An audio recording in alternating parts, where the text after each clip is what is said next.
groups. Everybody's just chatting and sharing and very able to open up and talk and share. And then after that, you all have friends here. This is awesome. This is great.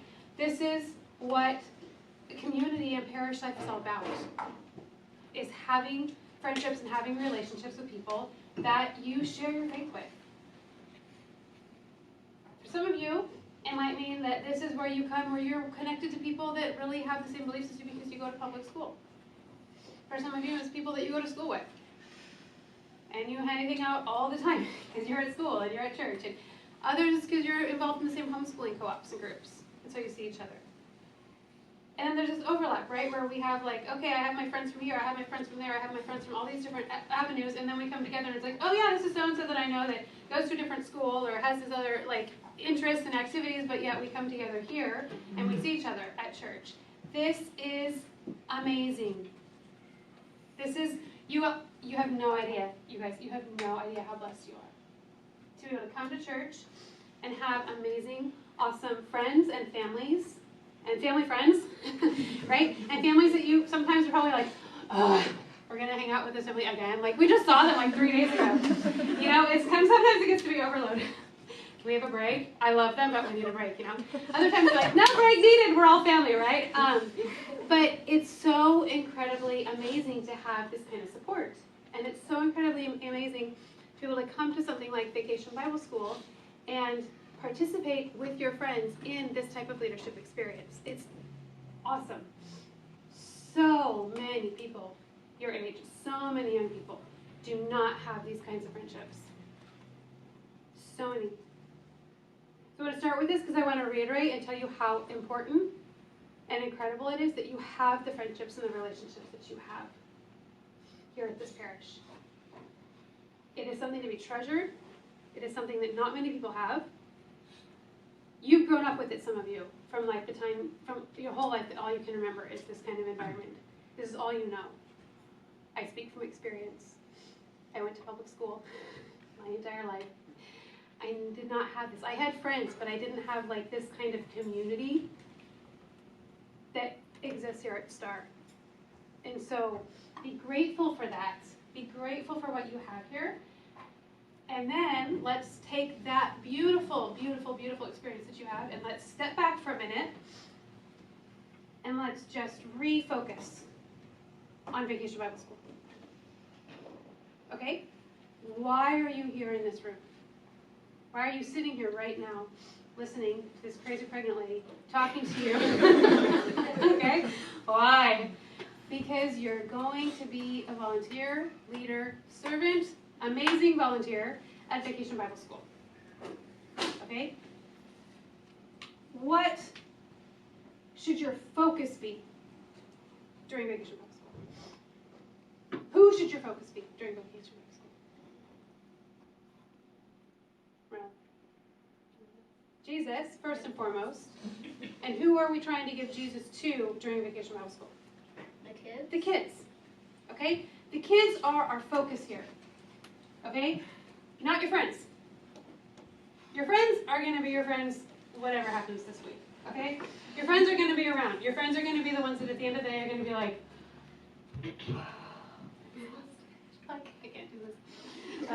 You know? Okay, your friends are going to be there. They're not going anywhere. I promise you. This is like teaching a 2.5-year-old how to share. No, I'm kidding. We have plenty for everyone. No, Mommy, I need all of the trucks. And you can only play with like 2 of them at a time. There's 6 of them, and you can't objectively have all of them in your hand at the same time. So she'll take the toys that she doesn't want her brother. This happens all day at my house. The toys that she doesn't want her brother to play with, she puts where he can't reach them. All day long. I'm like, and she'll be reading a book over here. Kid you not. She hears him pick something up that she has not touched for like a half an hour. I want to have it. I want to have it. And I'm like, Susanna, Jean, go back to your book right now, right? So we talk a lot about there's enough for everybody, or there's going to be more. You know, that's still going to be there when you're done with that other thing. When you're done reading your book, your brother's probably going to be done playing with the cars, and then you can go play with the cars. If you still are interested in the cars by that time. You know, by that time she's off to her dolls or whatever. So, silly example, right? But your friends are going to be there. They're going to be there at the end of the day. They're going to be there the next week when none of you are in vacation Bible school mode, right? They're going to be there. I'm not saying ignore them for the week, right? This is not what I'm going to get at, but I'm getting at what should our focus be. It's really easy. The kids. The kids. So let's stay focused on that. Like, our focus is the kids. Our focus is being here to support our team. All right? We can have a lot of fun. You can have a lot of fun with your kids. You can have a lot of fun with your friends. But let's talk a little bit about how to make that practical during this week. All right? So that the focus can really be on helping the kids and being with the kids. And I want to circle back to this whole idea of, like, the friendships that you have. I want you to also, at different times during the day, to be engaging with your friends, because the kids, we were talking about the kids being sponges, picking everything up. They're going to see, oh, it's normal to have friends at church. It's normal to have these kinds of relationships. So it's also very good for the kids to see that interaction that you have with each other. Because they're going to pick up on that, they're going to perceive it, they're going to learn from it, and they're going to aspire to and want to have that as well. Those kinds of friendships. Okay? What message do you think it sends to the kids if you, in any given moment, are paying more attention to your friends and the other volunteers than you are giving to the kids? What message are you sending them? Bless you. What message are you sending to them? What are they perceiving in that? What do you think? Yeah? That you shouldn't pay attention. That you shouldn't pay attention, number one. They're like, well, they're not paying attention. Why should I pay attention? We don't think about it like this, but that's one of the number one things. Because they're looking up to you to see, how do I act? How do I act in this situation? Well, I'm going to look to people that are older than me. It's like you. When you're like, how do I act in this situation? You usually look to somebody who's a little bit older than you. Middle schoolers look to high schoolers look to young adults look to more mature adults. Like, it's just the natural way that we're wired. What were you going to say? That they'll goof off and not paying attention. Yeah. And you're trying to get them all back to pay. Exactly. So basically the same thing. They're going to goof off, because if they see you like not paying attention or goofing off, they're going to be like, oh, it's okay. My leaders are goofing off right now. My leaders are like having this like little conversation in the back while this other person's trying to explain something to us. Well, it's okay if I have this little conversation with my friend right here, and the poor person who's trying to lead the station is like, ah, and just getting frustrated with like everybody, right? Because nobody's doing anything. So they're gonna pick up on that. They're also gonna pick up on, oh, well, that leader doesn't really care about me, because their friends are more important than I am. They're gonna think, nah, I'm not really important, but I want attention. So, how do I get attention? And then what happens is exactly the music that we just heard. How can I act out? Acting out and disobeying and not doing what they're supposed to is number one, just an attention getter. Most of the time, it's just to get attention. There's not a whole lot of malice behind it, to be honest, with kids. As you get older, maybe that changes. But for younger kids, it's not malice. It's not that I really don't like the person. It's I want attention. And I want attention from these awesome, amazing youth volunteers that are hanging out with me this week. Because they're cool and I want to be around them. I want to have their attention. But if they're not going to give it to me in a positive way, I'm going to look for it any way I can. Right? This is just normal, right? And then what happens? We're over here. I've been guilty of this, and I've seen this a million times. Over here, kind of hanging out with our friends. And then we happen to like look out in the group, and we see that one kid who's like totally either like misbehaving or having a side conversation and not listening. And what do? We're like, oh, I'm going to jump in and be the leader, and I'm going to help. And we go in and we're like, pay attention. You need to be listening. And then we don't realize that what's happening in the kid's brain is like, you weren't paying attention. You weren't listening. And now you're going to come and tell me that I should do that?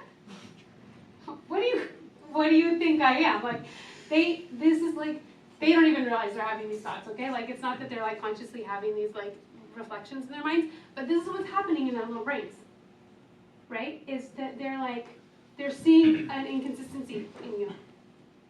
And so the more that you can be consistent, the better it's going to be, the more smoothly things are going to flow, right? Nobody likes to be ordered around. Nobody likes to be told what to do constantly.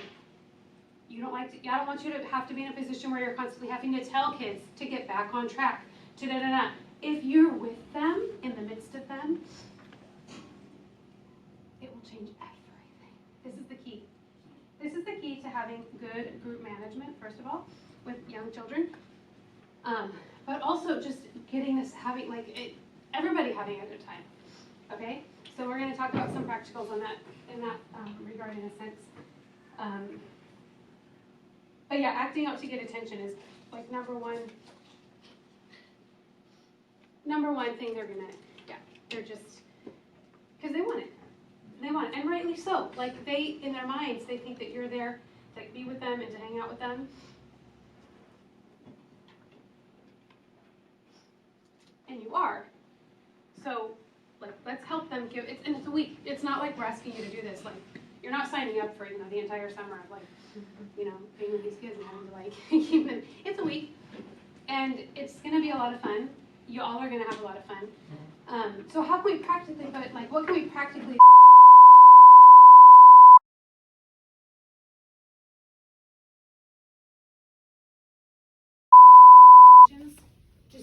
don't either push the kids too hard. Okay? There are some kids that are going to be relatively more shy and reserved.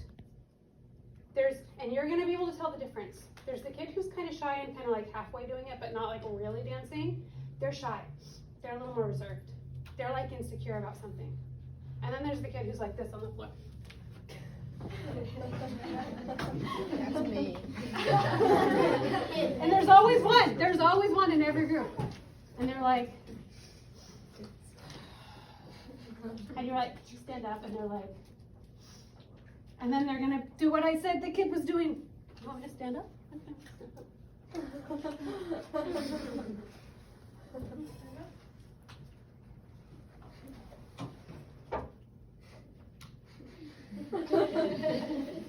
That's a spot too. And they're gonna see, can I get out of here? How far can I open the door? Okay, that's obstinance. That's not insecurity. That's, I just don't want to do it. That's very different. Okay, so those kids that are standing by the door or sitting on the floor are gonna respond much better if instead of pulling and pulling and then standing over them and watching them, you're doing it and you're like, hey, come dance with me. Hey, come over here. By day 2, you're gonna have a feel in your groups. If you're with a group, you're gonna have a feel for which kids gravitate towards what leaders. Okay? Boys are gonna gravitate towards boys, girls are gonna gravitate towards girls. That's why we generally try to have both as volunteers with the groups, because the kids need both, okay? So, as much as you might not like to dance, you might not be coordinated, you might not think that you're doing a good job, okay? Try your hardest and get in there with them if you're with a group, because they're gonna respond much better to that. But again, try not to push, because the more you push, it's pushing to get them to join. It's almost like you're pushing them away. Come on, and they're oh, come on, and leave me alone. No, leave me alone. They're further and further away, and then you have to you're really not pushing, and it's getting harder and harder and harder. So just get in there and do it from the get-go, from the beginning, from that first morning assembly, you guys. First morning assembly. When I talk about spreading out, when the kids are in the assembly, it's also so that you can be attentively learning the dance, learning the song, getting into it, so then you can do it with them. Okay, it makes a huge, huge difference. So getting in there and not just being in the back, because again, if that's a moment where you're those music people, they got it. So I'm gonna sit back here. I'm gonna sit back here and chat with my friends, with the other volunteers, and the kids turn around and they see that. Oh, again, what's happening? They're not dancing, why do I have to dance? They're not singing, why do I have to sing? They're gonna constantly be making these comparisons, okay? So get in the middle of the kids as much as you can. Just be in the middle of the kids, and that's gonna create so much more, so many more positive encounters as well with them. because it's easier to like call somebody into attention if they're not really paying attention when you're right in the middle of them. Hey, come on, whatever. As opposed to like, I'm way over here and then I have to come over and tell them, look, let's listen, pay attention, or whatever it is. Yeah, sing with them, play with them, learn with them, craft with them, snack with them, just do everything with them. And if you're leading a station as well, once they've kind of all settled, if it's like craft or snack, do the same, like walk around, see how they're doing. I know you probably, especially at the craft station, I've manned that station, so I know the intricacies of that as well. There's a lot of prep work for the next group that also has to be done, so once the kids are settled, sometimes it's just like, okay, back to the corner and get everything ready for the next group. I get that, but if you have time to like walk around and just mingle with the kids and see how they're doing as a station leader as well, do that, because it helps the kids.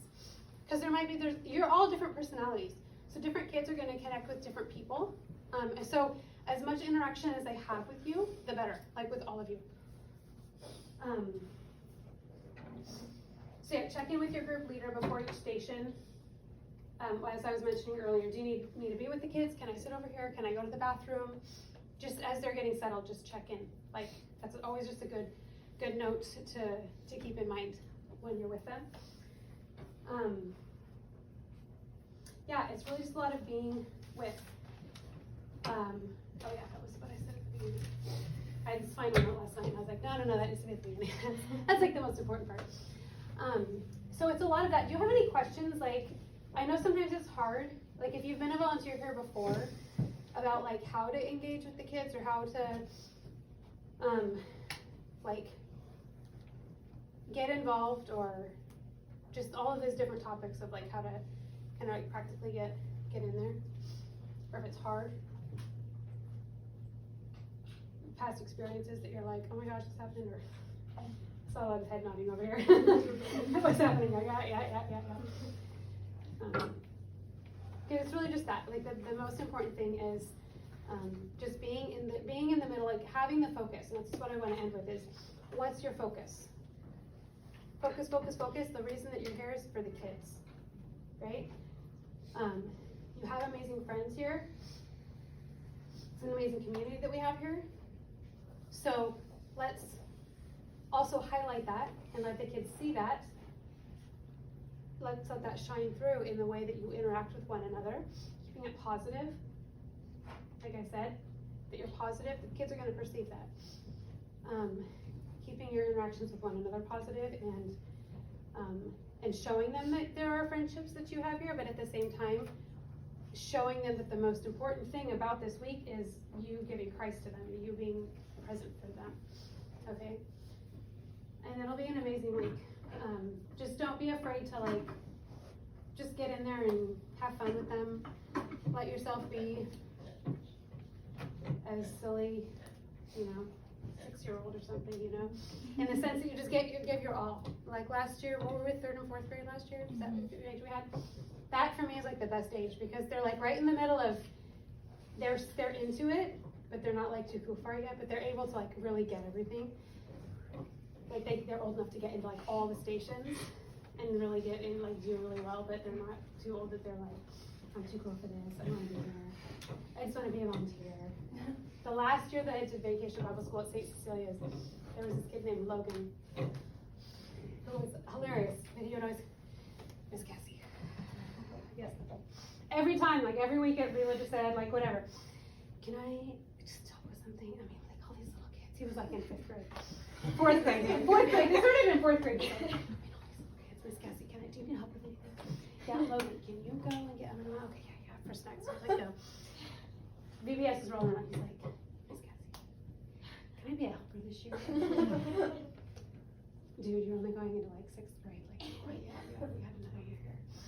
But it's just like, okay, let me think about what we can do for you, Logan. Okay, thanks, Miss Cassie. Because, I don't really want to come if, I can't.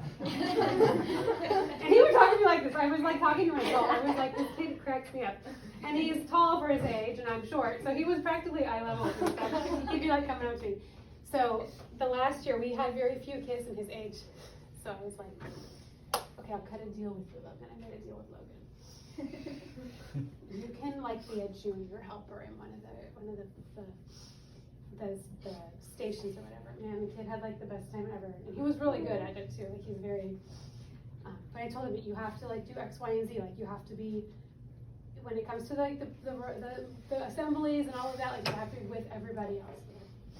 Okay, I can do that. We gotta do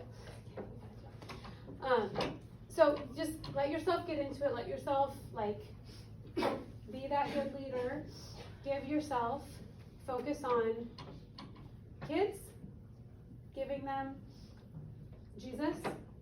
Just give Jesus, give Jesus, give Jesus, give Jesus, give Jesus. By your example. By being Christ for them. Okay? Just be Christ for them. Sounds so easy, right? Just be Christ for them. If you just focus on how would Christ react to the kid in this situation, that's going to help clear up a lot of things and a lot of avenues. It's just going to make it a lot easier. If you just have this mentality, I am Christ for these kids this week. That's it. I'm just God. I'm just trying to be an imitation of Christ for them. That will help clear up a lot. So I think that it's time to eat lunch now. So I don't know if you want to go right into praying and eating or what you want to do from here.